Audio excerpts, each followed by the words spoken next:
Demetrius Ja Morant was once beloved by all.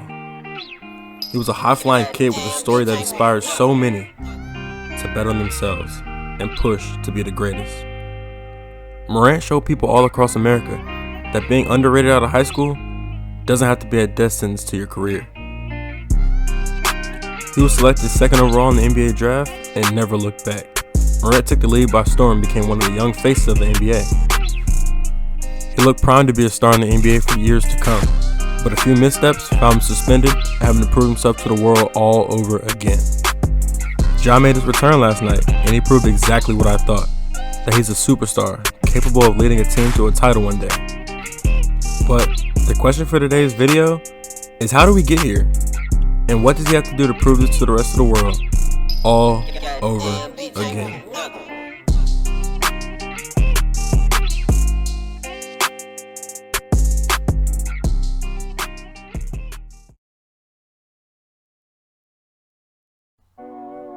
What's good, Treybo? I hope y'all like that little intro. Before we get into this video, I want to ask if you could like, comment, share, subscribe. And without further ado, let's get this video going. Now that this Ja Morant saga is just about finished, or at least I hope it's finished, I think it's important that we recap the events. Now, as I said in the intro, Ja was nearly beloved by all. Simply put, he was an inspiration. But slowly, he entered a villain arc, and that would change his image to many NBA fans. Ja's first offense was saying, "We're good in the West." And while that may have been due to the effects of a certain reporter, it still angered fans and the media alike. This was our first time seeing this side of Ja, and it set the stage for his future actions. Ja Morant, the villain, was born. Ja's next mishap was getting into a fight with a 17-year-old all over a pickup basketball game. While fight may be an exaggeration of the events, throwing even one punch at a minor as an NBA star is unacceptable. Ja swung at the teen after the 17-year-old had thrown the ball at him in anger. The 17-year-old told police that Morant went into his house and came back with a gun, visibly in his waistband. The kid left, and that was the end of his interaction with Ja. And while this event never led to much and was shut down fairly quickly, it would be the catalyst to some of Ja's more high-profile issues. Morant's next problem started with his father and good friend getting into an altercation with a few Indiana Pacers players. Ja's good friend Devontae Pack was escorted from the game due to these events. That should have been the end of the altercation, but unfortunately, it wasn't.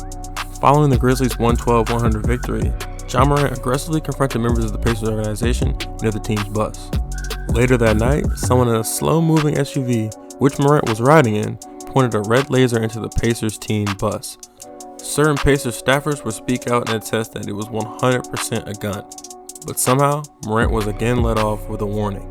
It seems as though Ja became enamored with a certain lifestyle, and with that lifestyle comes the use of guns. It's important to remember the state of the NBA at this time as well. The Grizzlies were an up-and-coming team with real title hopes. Usually, this would evoke loads of supporters, but this team was different. This team had two villains, Ja Morant and Dillon Brooks. The rise of Dillon Brooks being a villain heavily impacted the Grizzlies and Ja's reputation. Comments from "we're good in the West" to Dillon Brooks calling the GOAT old nearly made everyone root for their downfall. The young team also had beef with the Warriors, which rubbed a lot of fans the wrong way. It became clear that this team thought they had arrived despite having no accomplishments to their name. With Ja's team winning, but on a spiral, you'd think he'd be inclined to just play ball. However, he would do the exact opposite. In early March 2023, Ja Morant would start an IG Live and brandish a weapon in a packed club. Because of this video, Morant would miss 8 games. Now, the average person would think that this short suspension would get Ja back on track and give him a much needed reality check. But somehow, despite his many claims to be doing better, Morant would once again fall deeper and deeper into a lifestyle he so badly wanted to be a part of. In May, another video of Ja would leak in which he showed another gun. This felt like a slap in the face to his fans, the media, and apparently the league commissioner, Adam Silver. Silver would end up handing down a 25-game suspension to start the 23-24 season. While Ja's mishaps are not the main focus of this video, I think it's important we highlight them in order to see his path to redemption. While it may seem as though Ja has a hard road ahead, I think his acceptance back into the NBA family can come easily depending on his actions. First, there can be no more mistakes anytime soon. and he has to be humble in the eyes of the media going forward. The villain era needs to be done for Morant.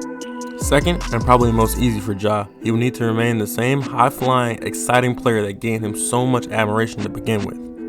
At least within his first week or two back, he cannot have duds and look like a shell of his former self. While Morant has to play good in his return, I'm not necessarily worried about this step of his redemption. The final step in Morant's story will be the most difficult and most likely the most important. That step is to win, and win a lot.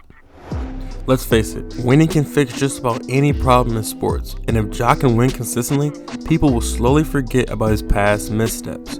If Morant is incapable of ever winning, his career will be looked at as one derailed by his childish actions and his need to be accepted by a crowd and a fan base who do not want what's best for him. Simply put, winning needs to be everything for Ja if he wants to get back in the good graces of NBA fans and administration.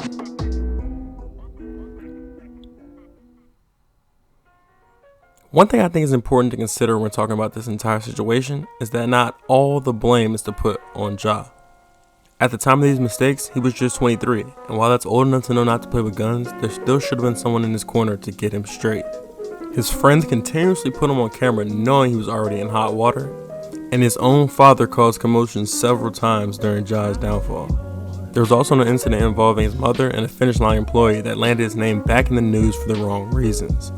Yes, Ja is to blame for his mishaps, but I think others greatly aided in his fall off. All in all, I believe in Ja. I feel like he can get right back to his lovable self and bring the Grizzlies to the promised land for the first time ever. But to do that, he has to show some real maturity and show that he's truly remorseful for his actions. I want nothing more than for Ja to grow up, rediscover himself, and win championships. But if he's incapable of these tasks, his career will go down as yet another sad what if.